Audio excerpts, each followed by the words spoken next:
Good morning. Today, we have an important and timely discussion on the closure of 6 wholesalers in the Free State Fezile district. I'm Lebkhano Fafa, and here we have Mr. Christopher as well as Tebogo.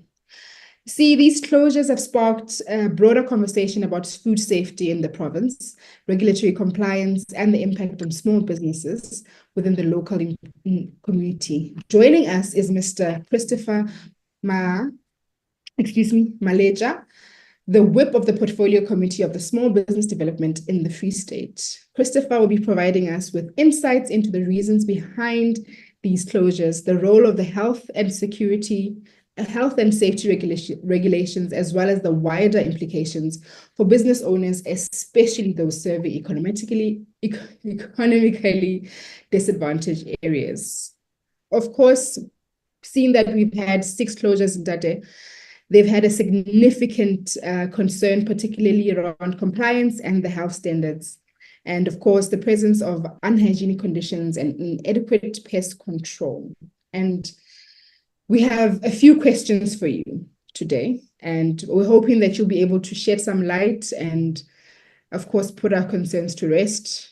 And the first one, I'd like to know, can you please start by explaining to us what led to the decision to close those 6 wholesalers in the Fezile district? No, thank you so much. Let me take this opportunity and greet all your viewers, listeners across the breadth of the country. Correct that I am the whip in the parliament. This matter has gone from the province, from the municipality. That is why we were there. And after that, we have to address it from this point. And indeed, the 6 wholesalers, that would be Abidi wholesalers, Bismillah wholesalers, SA wholesalers, Family Store wholesalers, Sosselbeck wholesalers, and Bali wholesalers were shut down, were closed. Reason in general is non-compliance. When we say they are non-compliant, it means they are there, but they are not authorized to be there, and therefore they are illegal. And once it's non-compliant, you can't negotiate something that is not legally and try to make it legally by extending its own life. So the general reason that they know they don't even have what is called certificate of acceptability. It means the very same place where they are not accepted. Thank you so much. Right. And some of these violations include improper hygiene practices, using pest control by using cats. How prevalent are these practices among wholesalers and small businesses in the Free State? You see, first and foremost, once any activity, if not institution, is not compliant, and you'll find that there is no assistance that they're going to get. And obviously, whatever that is in that particular institution will remain a danger, if not health hazard, to the community and the institution at large. So zooming straight to the very same said wholesalers, what we found out is that the hygiene there is not acceptable. And obviously, it has invited a number of guests. That will include your rats, your pets in general. And that they themselves, when they come to that institution, they are carrying diseases. And when they are inside that particular institution, obviously, infection is going to be the order of the day, and people are going to be infected. That is where, if I extend this way, you will find that people are dying from eating things from that particular institution. And when we do investigation, we find that it's a disease that has been contaminated normally from rats. Now you tend to think that these are the things that are sold in that particular wholesale, only to find that lack of good hygiene has resulted into those people finding a home. And now whatever affects them, it becomes things that is sold out through the products. Which could you say there's perhaps a link between what is happening with these wholesalers to the recent events of children and as well as other adults being poisoned and becoming sick from purchasing products from spaza shops and so on? Would you say there's a link between the two? Can we say a link between? Between the recent events of minors purchasing certain products from certain stores and becoming ill as a result? You see, level for now, where we are now, we are depending on the investigations. And I think this question is very relevant. What I said earlier, I'm going to repeat, is very relevant. Now, if you say yes, and all sailors, which is full of rats, pests in general, and they are sick, they are affected by certain disease, like the cow will have the mouse disease. Now, people are eating from the very same institution. Obviously, people are going to get sick, and it will take long before we realize that this does not be cured by a mere clinic. It needs a special medication of some sort. That alone can also be linked. The second one is when the owners realize that, no, I've got a lot of rats and mice, decided to go and buy what is called rat poison and pour inside the whole area. One way or another, that poison touches whatever that is going to be sold out. That particular person, one way or another, has brought the poison in the institution. Now the poison is from the institution. There is a direct link. Where there's no good hygiene, where there's no good inspection, where there's no cleanness, anything is possible, Lebo. Yeah, cleanliness is next to godliness. Tell me, as the whip of the portfolio committee, Mr. Christopher, of small business development, what is the role that your committee plays in monitoring and enforcing the compliances? Couldn't there be other things that could have been done to prevent a situation where 6 wholesalers are getting closed down? And obviously it affects the local community, it affects employment, it affects where people can buy actual product that they can actually afford. Weren't there any other steps that could have been done to prevent the situation? I think let's start it from this way. Our role is to do oversight. For a mere fact that we have been able to discover, you will realize that the person we deployed there is Honorable Matsolo Mulotzan, who is direct from the portfolio where I'm whipping.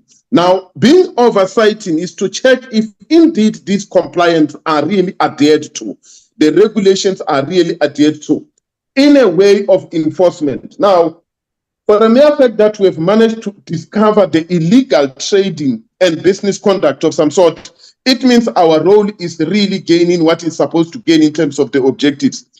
Our other role is to update the policies and the regulations.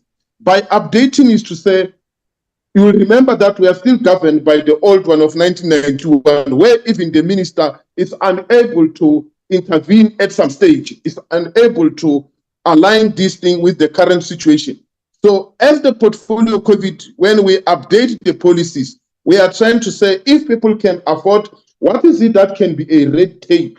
If we realize that this requirement is a red tape to people in the small business development who want to start businesses, we can assist. Equally so, the very same wholesalers, we have a very good relationship with all wholesalers in the country which complies. If they want to comply, what they must do is first and foremost, through their municipalities, ensure that they are registered, they've got certificate of acceptability. Once they have, that comes exactly to your question, there will be training. People will know what is right and what is wrong. Once they know what is right and what is wrong, we won't close any wholesalers. And I agree with you.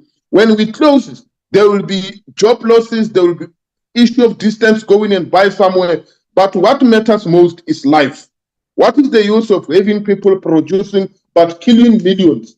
So we avoid the loss of lives. People must comply. Mr. Christopher, here. You mentioned the part, you are taking steps to ensure that people's life are actually taken seriously. But now, here's my concern. It had to take a drastic situation where people are losing their lives for our government to actually pull up their socks and actually step up to this, because one, municipalities, they've got health and safety officials that's supposed to oversee these processes that needs to happen before the business actually even gets in operation. Clearly it shows there's some people that haven't been doing their work. Now, in this situation, you as the chief whip, for this department. What steps are you going to ensure to make sure that those that were supposed to do their part are held accountable for certain situations? Because clearly it shows municipal health officers are not doing their jobs. And what steps are you going to take to make sure that these people do their job? No, thank you so much, Ted. I think you are 100% right. And fortunately, you are speaking with somebody who's grounded from the township. I know what we're talking about. Indeed, we have got people who apply for job to say, I'm a qualified person to be specific and inspector. I want this job. Then we give this person this job. What they do first and foremost is to neglect what they're supposed to be doing. Health inspectors, they know that they're supposed to round up the township, round up the town, go every town, every shop, and ensure that they see what's supposed to be in the shop. But they choose not necessarily to do that, and they ignore. Number two, the residential inspectors are the ones who are also responsible to ensure that no building is coming which is not supposed to be in a particular place which is zoned for these particular activities. But you'll find that all these things happen. But I can tell you now, with the stance that the portfolio committee has taken together with the minister, we are regulating every building. We are regulating every shop.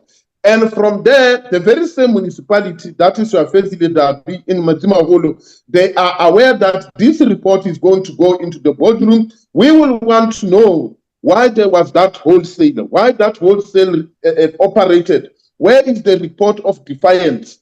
Once we don't have that, somebody has to take responsibility and say, it means you are coming to work in terms of your work jurisdiction is around this area. In your own area of operation, the following 6 wholesalers have been doing business and nothing has been came out. Where we find that there's been letters that were signed and no one has decided on the issue of eviction and the rest, that particular person will have to take or face the music.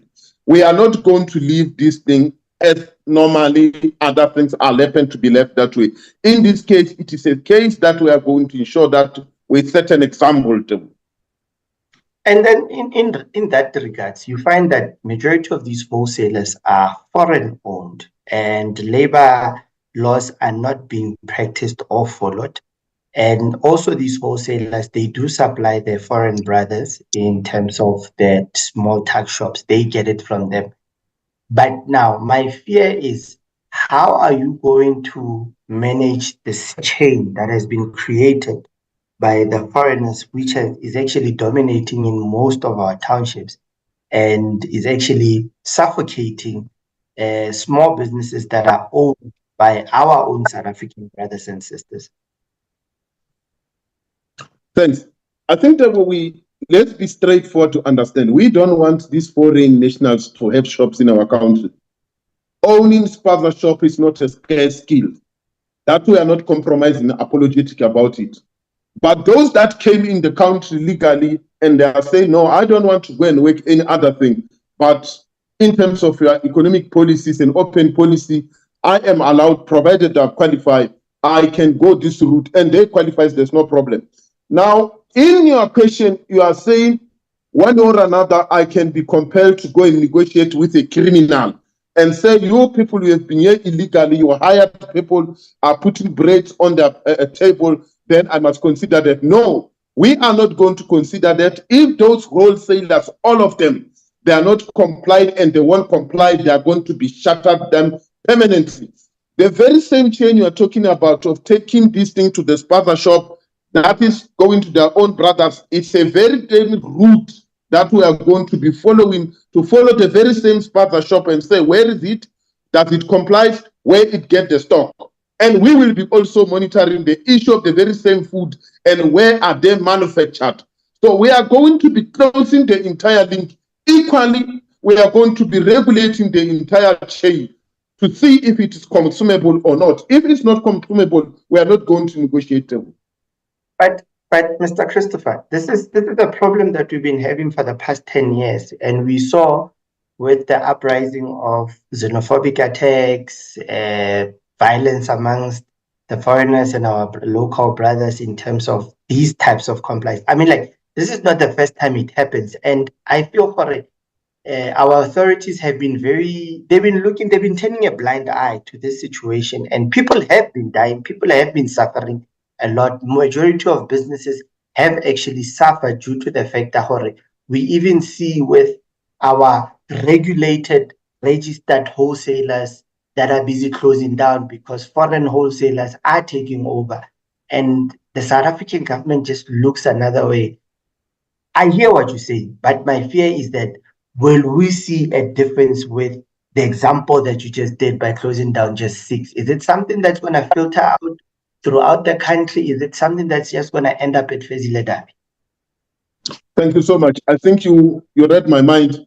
If the two of us, we skipped that and we wanted to reduce this to only Free State, we are portfolio committee in the Parliament of the Republic of South Africa. Whatever activity that is happening now in Free State is the activity that you are going to see in Messina, in Limpopo. You are going to see that in Litsikitiki, that is your Eastern Cape. It is happening in Gauteng. The provinces are buying in, boosted by the signing of the proclamation on Spaza Shop by the president.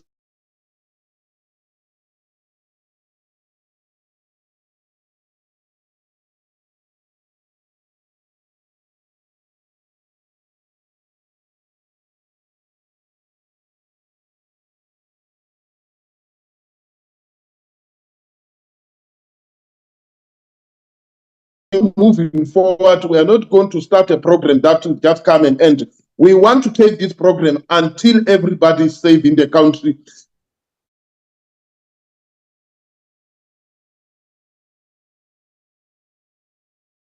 And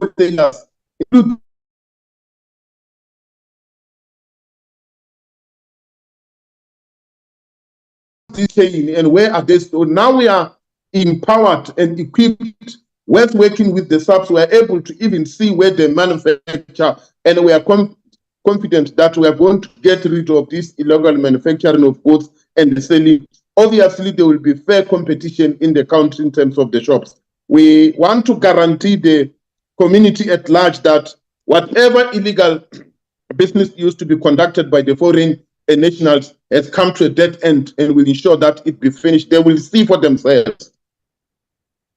Okay. We look forward to seeing that, Mr. Christopher.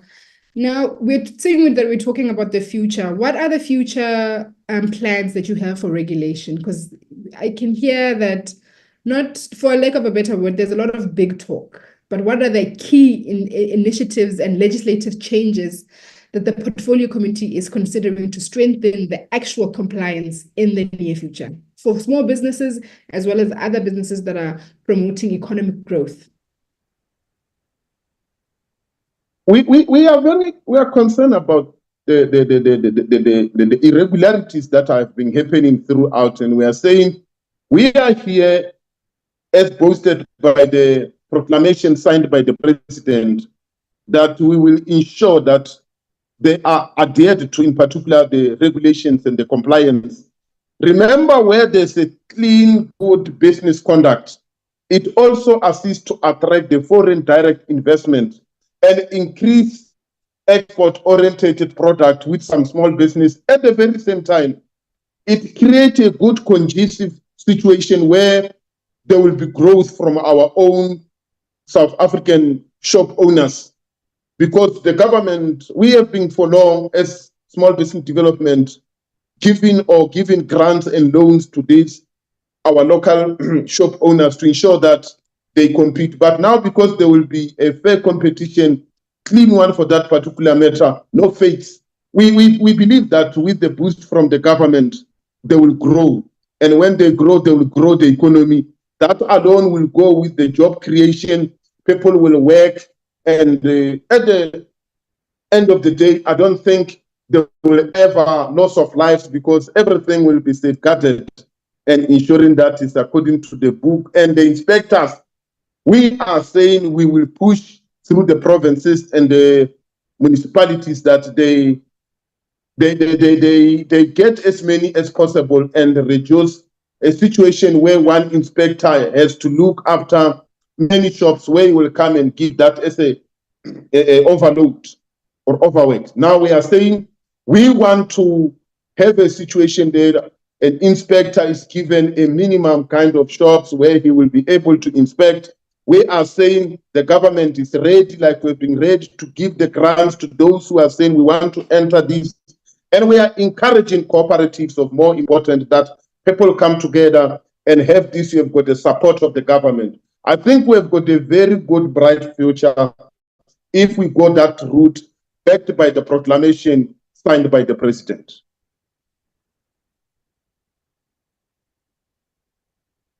Mr. Christopher, that sounds amazing. It sounds like something that we could really fix all of our problems and whatnot. But what's happening in the interim while these wholesalers are getting closed? What's happening to the small, to the teenage boy, to the granny that has a spaza shop? What is the government doing to actually help them to make money and have sustainable businesses? Because even getting those grants has proven to be a difficult task with the red tape that's surrounding it, whereas a foreign national can come up and build shop with no questions asked. What are we doing to empower our people? Yeah, I think let's start by correcting this thing. We must never ever think that those wholesalers were the core of the economy of the Free State. And without those wholesalers, there will be no activities, a business-related activity. We are not going to ever back down or succumb to wrong things and say we were supposed to extend their life, even though we know that they were hitting on our life and the kids. It will be very much irresponsible for the government to allow wrong things to happen.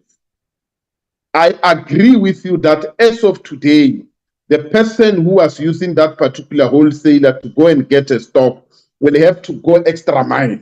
Yes.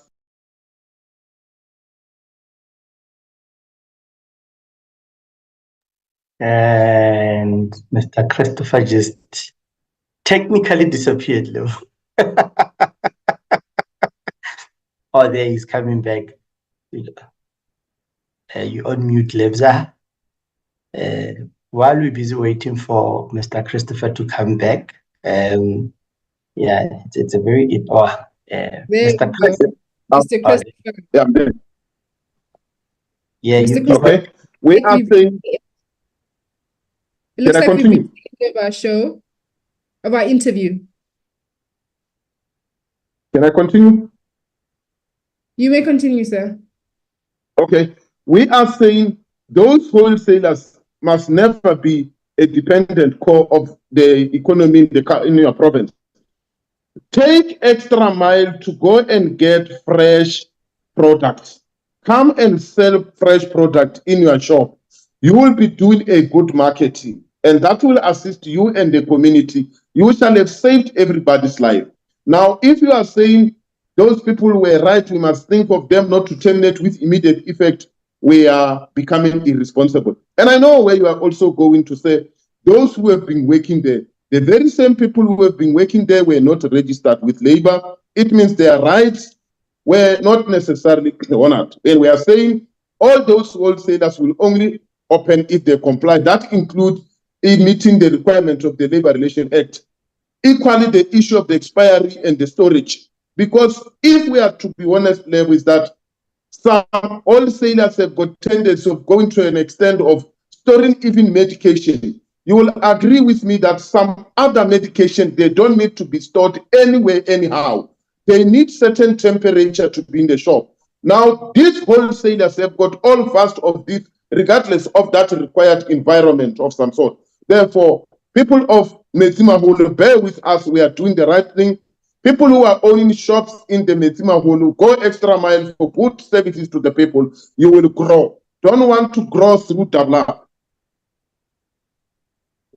Okay. Mr. Chris, unfortunately, we have come to an end. I would have loved to continue this conversation with you because you're raising very valid points that needs to be publicly, addressed very well. And it's a good steps that you guys are taking to ensure that things are regulated. And, it's a baby steps. We'll get there as time goes by. And thank you for joining us. And definitely we will be making up a follow-up with you to find out how's the process going and find out if people are complying, because that's my one concern when it comes to this whole situation, is that so many people are getting away with so many things, and it's costing people's lives. So thank you very much for availing yourself, Mr. Park. I think we too, we will be very much happy if the media, you are after us and checking everything that I've said here, because that is our stand. That is what we are going to be doing. Number two, we are calling all the business people in Freestad to ensure that they go to the municipalities, they ensure they get the funds. Where they don't get joy, they must also come to us direct and get the funds from the CITFA. That was CIT and CIDA. Now it has been combined of the 1st of December. We will be conducting workshop and awareness so that people can be assisted and do the right way. Wish me the best. Thank you so much. Thank you very much, Mr. Christopher. And ladies and gentlemen, that was Mr. Christopher. They deployed the into. Hey, why have I fumble today? Yeah, he's the whip in the Portfolio Committee of Small Business Development in the Free State. And yeah, you just heard they closed down wholesalers. But the saddest situation is that it had to take a death of a couple of kids for our government to say, hey, and of which I would actually say it shouldn't be a public stand to say, I'm the head of the department, now I'm doing my work, I'm closing down all the shops and what because families lost their loved ones. We shouldn't wait until that last moment. And that's the message that we try to portray to our politicians, to our head of departments, to say, please, you took an oath to say you're going to serve the community of this country. And we request that. Yeah. It looks like we don't have a lot of time anymore, Deborah. It's been wonderful. And surely we can wrap this up now. It's nice to see our producer on camera for the first time. Right? Look at him. So ladies and gentlemen, yeah, we are out. We'll be back with another